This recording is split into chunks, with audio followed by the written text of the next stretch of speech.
What is going on, Grandest family? We are back again with another video. Today's video is going to be very special.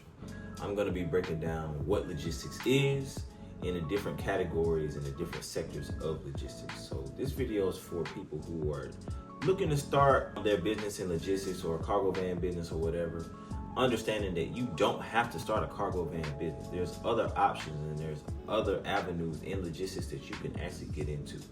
And I'm going to break down the details of those different categories right now. So first and foremost, we're going to get into the Google definition of logistics. So bear with me, I got my notes right here. So the Google definition of logistics is the detailed coordination of a complex operation involving many people, facilities, or supplies. And none of that definition did it say anything about cargo van, courier, or anything like that. There's multiple people involved when it comes to cargo van. For an example, like when y'all see me taking these airplane parts to different cities and states or whatever, they're not just calling me and I pick up the phone and say, oh yeah, I'm gonna just go ahead and go. Like it's way more detailed than that. And I'm gonna get into these categories in a second, just for the people who's just starting.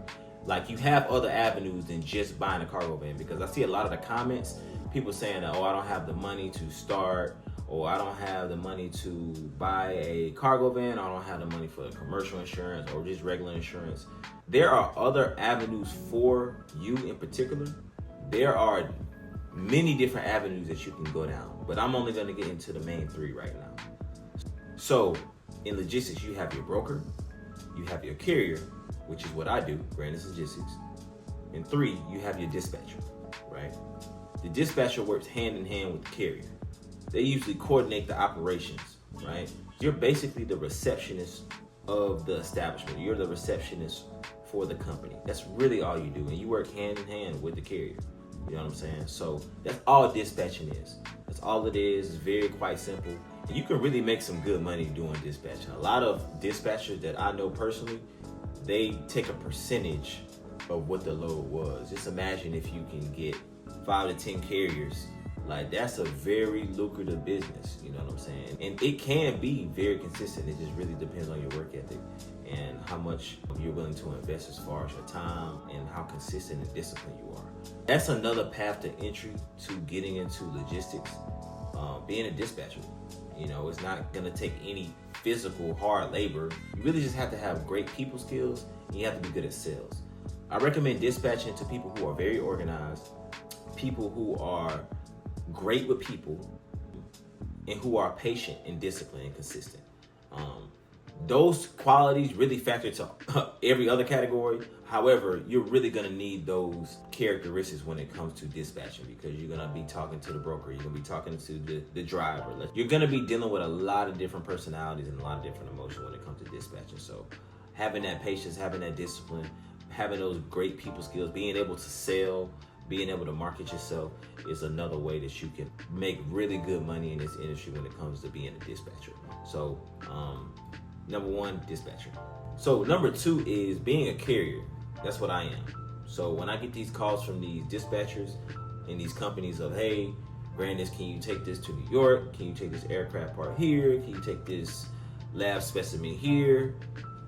That's pretty much what a carrier is. And a carrier is not only cargo van, but you also have CDL drivers, semi-trucks. The carrier's job is just to streamline a product from point A to point B. That's all a carrier does. You know, it doesn't really matter the vehicle as long as it's getting there. And this channel in specific is based on cargo vans, because that's what I have. I highly recommend a cargo van because you don't have to worry about the DOT and the MC numbers and all this extra stuff. Unless you're crossing state lines, then you of course have to. And if you're on the load board, yes, of course you have to. 9 times out of 10, if you got a semi, you're gonna have to have $1 million policy. I just feel like that's an unnecessary insurance payment. When you can make almost the same amount of money in a smaller vehicle and you don't have to worry about the DOT, and you don't gotta worry about all this extra stuff. You know what I'm saying? That's why I chose the cargo van business. Now, choose at your own discretion. That's on you. However, I know what works for me. Appliance delivery and installation, and being an independent carrier in a cargo van. That's what works for me. That's my business model. I profit. I make good money from it. I'm not saying I'm the richest person in the world. Not yet. But yeah, it works for me. That is pretty much what a carrier is, if that makes sense. Hopefully that makes sense to you guys. So number 3 is a broker, right? And I'm gonna give you the definition of a broker.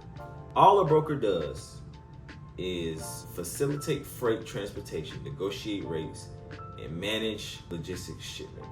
The broker is basically the manager of the company. That's really all it boils down to, right? You got your manager, you got your receptionist, and then you got the worker, right? Let's just, for an example, let's use you as an example. You have your own logistics company, and you have a manager who manages the shipments, you have a carrier who transports the shipments, and then you have the receptionist who talks to the customers, who works hand in hand with the actual driver itself. They all work hand in hand to make a beautiful unit in your logistics company. So that pretty much sums up what logistics is and the different categories of what makes up a logistics company. Like I said, I didn't want to go too in depth because this is a cargo van business channel, but at the same time, we are a part of logistics, and I definitely wanted to give you guys that information and give you guys the proper definition of things before you go off and just buy a cargo van. Because a lot of people are really good with people, and you need to just be a broker or be a dispatcher. You know what I'm saying? A lot of people have families or whatever, and like I have a family myself, you know what I'm saying, but I'm able to be home every night. You know what I mean? So it really just depends on how you market your business. And like I said, I'm not a guru. All the information that I gave you was from Google, and it's my personal opinion. So that is all for this video. I appreciate all the support, all the love, all the subscribers, all the comments, all the likes, all the shares. I really do appreciate it. We've been growing this channel. We're going to continue to grow. If you guys have any questions, be sure to hit my email. And anybody interested in learning to start or need help starting their business, be sure to click the link down below and fill out the form. And like I said before, I'm Grandest Logistics, and I'll see you guys on the next video.